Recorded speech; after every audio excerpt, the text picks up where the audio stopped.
नमस्कार, स्वागत है आपका। सबसे पहले बात करेंगे सबसे बड़ी खबर की। तो चमोली हादसे की रिपोर्ट के बाद सीएम पुष्कर सिंह धामी ने बड़ा बयान दिया है।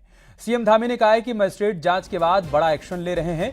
सीएम ने कहा कि दोषियों के खिलाफ केस दर्ज करवाया है, उन्हें जेल भेजा है और जिम्मेदारी तय करते हुए सख्त एक्शन लिया जा रहा है। बड़ा बयान सीएम पुष्कर सिंह धामी की तरफ से। चमोली हादसे के बाद इस पूरे मामले की जांच करवाई गई। अब कार्रवाई का दौर भी चल रहा है और उसी एक्शन पर मुख्यमंत्री पुष्कर सिंह धामी का बड़ा बयान।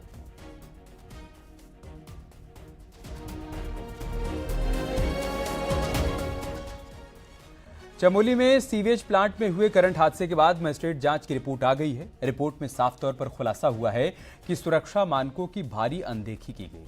विभागों में कोई कोऑर्डिनेशन था ही नहीं और सबसे बड़ी बात यह है कि रिपोर्ट में संबंधित कंपनी से एसटीपी का काम वापस लेने की सिफारिश भी की गई।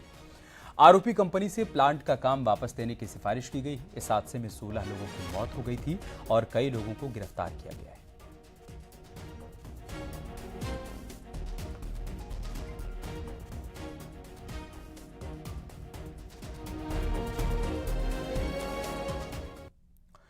देहरादून में बीजेपी की कल बड़ी बैठक होने जा रही है। बीजेपी के राष्ट्रीय संगठन महामंत्री बीएल संतोष 2 दिन के दौरे पर उत्तराखंड पहुंच रहे हैं। रविवार को बीजेपी कोर कमेटी की मीटिंग के साथ ही पार्टी पदाधिकारियों की बैठक होगी। राष्ट्रीय महामंत्री संगठन बीएल संतोष देहरादून में 2 दिन तक अलग अलग मोर्चों के साथ बैठक करेंगे। बीएल संतोष लोकसभा चुनाव को लेकर पार्टी की रणनीति तय करेंगे। पार्टी के प्रदेश पदाधिकारियों से मुलाकात करेंगे। वहीं सोमवार को मोर्चे के अध्यक्ष और बीजेपी के मीडिया प्रभारियों के साथ भी मीटिंग करेंगे।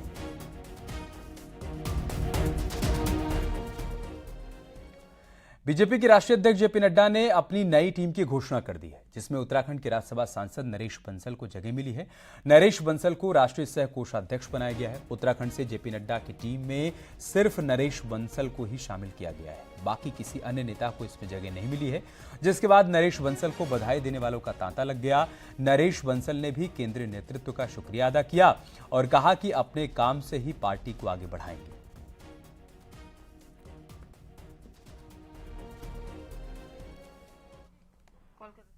3 दशक से काम कर रहा हूं, तो सब सहयोगी है, सब उसको अच्छे ढंग से सुबह से जब से हुआ है 1 मिनट भी मेरा फोन रुका नहीं है और सबके बधाई संदेश आ रहे हैं।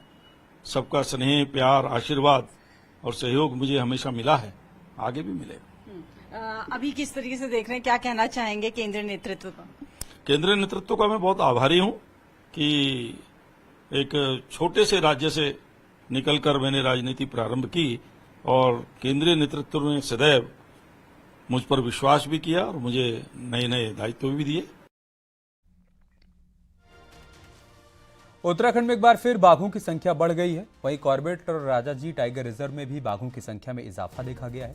कॉर्बेट टाइगर रिजर्व में बाघों की संख्या 260 तक पहुंच गई है, जबकि प्रदेश में संख्या 560 पर है। 2018 टाइगर सेशंस में कॉर्बेट में 231 बाघ पाए गए थे, जबकि प्रदेश का यह आंकड़ा 442 था। विभाग को जहां अब इनकी सुरक्षा की चिंता है, तो वहीं बढ़ते बाघ मानव बाघ संघर्ष भी बढ़ा सकते हैं। उत्तराखंड के लिए आज का दिन संरक्षण की दृष्टि से बहुत ही महत्वपूर्ण है और ये हम सब के लिए बहुत एक गर्व की बात है कि 2018 में जहां प्रदेश में बाघों की संख्या 442 अंकित की गई थी, इस बार की गणना में यह संख्या 442 से बढ़कर 560 हो गई है। रामनगर के ढिकुली में ग्लोबल टाइगर्स डे का आयोजन किया गया। इस बार इसकी मेजबानी कॉर्बेट को दी गई थी। यहां केंद्रीय वन एवं पर्यावरण राज्य मंत्री अश्विनी कुमार चौबे के साथ ही केंद्रीय रक्षा एवं पर्यटन राज्य मंत्री अजय भट्ट ने शिरकत की। इस मौके पर मुख्यमंत्री पुष्कर सिंह धामी वर्चुअली इस कार्यक्रम से जुड़े। सीएम ने कहा कि बाघों की सुरक्षा के प्रति लापरवाही बर्दाश्त नहीं की जाएगी। प्रदेश में बाघ बढ़ने की बधाई भी सीएम ने फॉरेस्ट अधिकारियों और कर्मचारियों को दी। इस कार्यक्रम में देश भर के क्षेत्रवार आंकड़े भी जारी किए गए।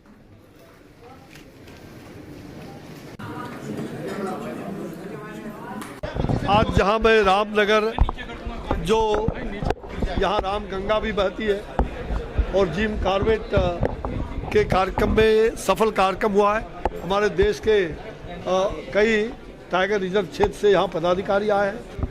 3500 से भी ज़्यादा बाघ, अब दुनिया के 75% बाघ जो है हमारे देश में है। नेशनल हाईवे 58 के चौड़ीकरण में बाधा बन रहे अतिक्रमण को हटाने का अभियान अभी जारी है।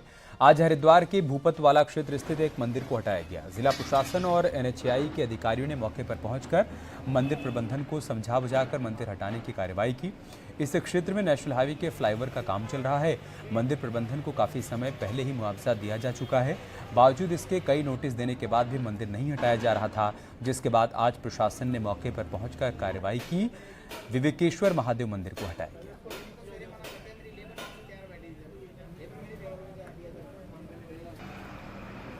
बिल्केश्वर आश्रम का, वो आश्रम के प्रतिनिधियों के द्वारा अभी तक रिमूव नहीं किया गया था, जिससे कि जो हमारा फ्लाईओवर बन रहा है उसको बनाने में प्रॉब्लम आ रही थी और साइड का जो एक ड्रेनेज बनना था उसको भी नहीं बन पा रहा था। तो उसी क्रम में 2 दिन पहले आश्रम के प्रतिनिधियों से भी वार्ता की गई थी और रिक्वेस्ट भी किया गया था कि इसको इमीडिएटली खुद रिमूव कर दें। तो फिर उनके सहयोग से आज उसको रिमूव करने की कार्रवाई की जा रही है।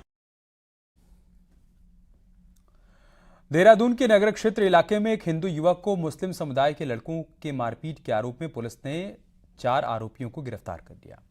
बाकी दूसरे फरार आरोपियों की पुलिस अभी तलाश कर रही है। बता दें कि गुरुवार की शाम को युवक के घर के बाहर ही मुस्लिम युवकों ने उस पर जानलेवा हमला किया था, जिसमें वो बुरी तरीके से घायल हो गया था। घटना के बाद से हिंदूवादी संगठनों ने कड़ा विरोध दर्ज कराया। तनाव इस कदर बढ़ गया था कि शुक्रवार को जब एक दूसरा मुस्लिम युवक देहरादून के अस्पताल में किसी को देखने के लिए पहुंचा तो भीड़ उसके पीछे दौड़ पड़ी। आप वीडियो में देख सकते हैं किस तरीके से पुलिस ने भीड़ से युवक की जान बचाई।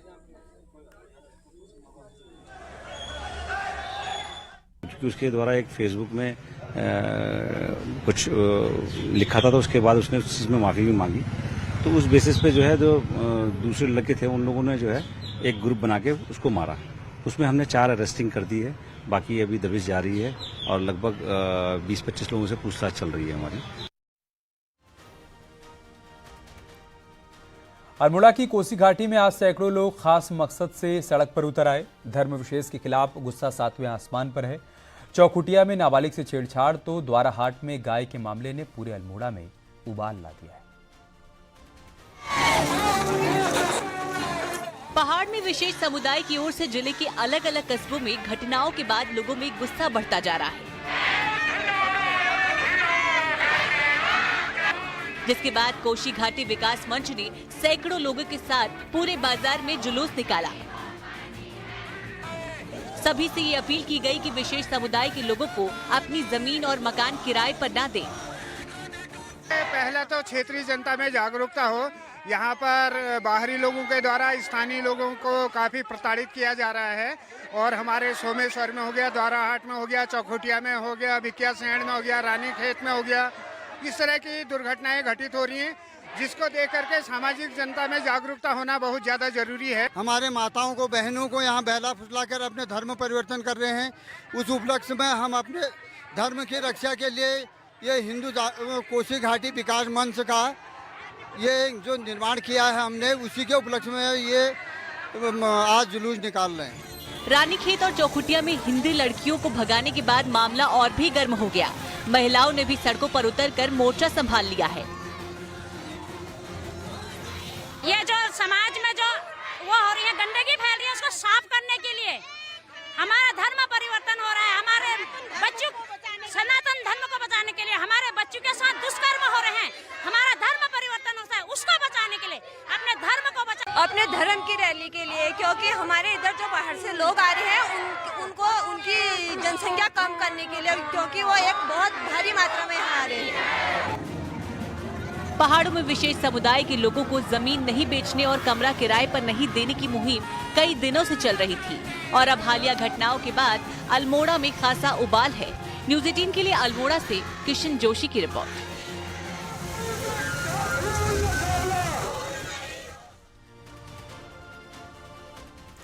समाजवादी पार्टी के नेता स्वामी प्रसाद मौर्य के बद्रीनाथ धाम को लेकर दिए गए बयान पर विवाद अभी थम नहीं रहा है। इस बीच समाजवादी पार्टी की ओर से भी प्रतिक्रिया सामने आ गई है। पार्टी के उत्तराखंड के पूर्व प्रदेश अध्यक्ष और वर्किंग कमेटी के सदस्य SN सचान ने कहा है कि स्वामी प्रसाद मौर्य का व्यक्तिगत बयान है। समाजवादी पार्टी का इस बयान से कोई भी लेना देना नहीं है।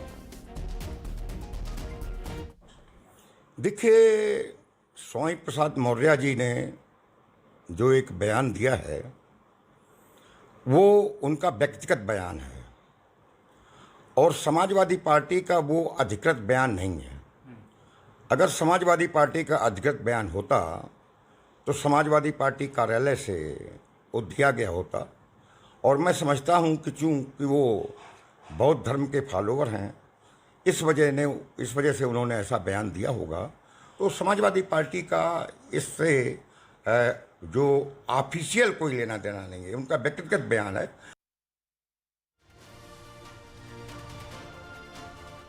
वहीं स्वामी प्रसाद मौर्य के बयान पर कांग्रेस के दिग्गज नेता हरीश रावत ने भी तंज करते हुए कहा कि बीजेपी का काम स्वामी प्रसाद मौर्य क्यों कर रहे हैं। उन्होंने कहा कि उन्हें मुंहपका रोग की बीमारी है, ये बीजेपी का काम है। खुदाई करना किस मंदिर के नीचे क्या है, स्वामी प्रसाद मौर्य बीजेपी को फायदा पहुंचा रहे हैं। समाजवादी पार्टी को स्वामी प्रसाद मौर्य पर प्रतिबंध लगाना चाहिए। देखिए, कुछ लोगों को मुंहपका रोग की बीमारी होती है। हाँ, स्वामी प्रसाद मौर्य जी ने शायद भाजपा से सुपारी ले रखी है कि उनको फायदा हो। इधर रुड़की में मेयर के इस्तीफे के बाद से राजनीतिक हलचल तेज हो गई है। पार्षदों ने एक दूसरे को मिठाई बांटकर खुशी जाहिर की है। उनका कहना है कि पार्षदों ने पूरा सहयोग किया लेकिन गौरव गोयल बोर्ड को नहीं चला पाए। वहीं विपक्ष भी मेयर के इस्तीफे के बाद से सक्रिय नजर आने लगा है और कांग्रेस ने भी गौरव गोयल को ही बोर्ड नहीं चलाने का आरोपी बताया। ये जनता खुश है इसलिए मिठाई बटी है और माननीय मेयर साहब ने कहा है कि पार्षदों ने विकास रोकने की कोशिश की है। गलत कह रहे, झूठ कह रहे। लगभग 300 करोड़ रुपए का विड्रॉल मेयर साहब के इस कार्यकाल में नगर निगम से हुआ है। बड़ी लापरवाही है और ये उनकी अकशुलता का प्रमाण है। वो भाजपा के महामंत्री रहे, आरएसएस के अध्यक्ष रहे रुड़की के, और वो भाजपा में शामिल हो गए और भाजपा की मेजॉरिटी का बोर्ड, भाजपा के यहाँ स्थानीय विधायक भी थे हैं, उसके बावजूद भी अगर वो यहाँ नहीं चला सके तो ये उनका फेलियर है। उत्तराखंड में एरोमेटिक प्लांट की खेती और पौधे लगाने का काम सिर्फ नाम भर के लिए हो रहा है। पूर्व सीएम हरीश रावत ने कहते हुए कृषि विभाग पर सवाल खड़े कर दिए हैं, जबकि एरोमेटिक प्लांट लगाने वाली संस्था का दावा है कि 20 सालों में 2 करोड़ रुपए की मार्केट के 90 करोड़ रुपए पहुंच चुके हैं।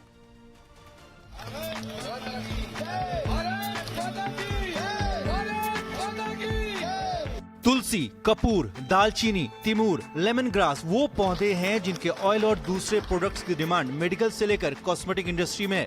शनिवार को कृषि मंत्री गणेश जोशी ने अलग अलग जिलों के लिए पौधों से भरे ट्रक रवाना किए। कृषि मंत्री का दावा है कि 1 करोड़ 20 लाख पौधे पूरे प्रदेश में लगाए जाएंगे। नैनीताल चंपावत में जहां दालचीनी की खेती होगी तो पिथौरागढ़ के मुनस्यारी में तिमूर उगाया जाएगा, जिसका बीज नेपाल से आएगा। वहीं पौड़ी और हरिद्वार में लेमन ग्रास की खेती का प्लान है। सेंटर ऑफ एरोमेटिक प्लांट के मुताबिक जहां साल 2002 में 1 साल की इनकम 2 करोड़ रुपए थी, वहीं साल 2022 में वो करीब 90 करोड़ पहुंच चुकी है। मिशन दालचीनी का मिशन तिमूर के व्यापक प्रसार हेतु 2023-24 में लगभग 200 हेक्टेयर क्षेत्रफल में इसकी खेती का लक्ष्य रखा गया है और किसानों की इसकी उच्च गुणवत्ता युक्त पौध सामग्री कैंप में स्थित सघन फसल सिलागुई में तैयार कराई जा रही है। आज स्थिति यह है कि हमारे लगभग 109 अरोमा क्लस्टर्स हैं, जिसमें लगभग 85 करोड़ का टर्नओवर है फार्मर्स में एसेंशियल ऑयल का। तो वो एसेंशियल ऑयल विदेशों में भी जाता है, डोमेस्टिक मार्केट में भी यूज होता है।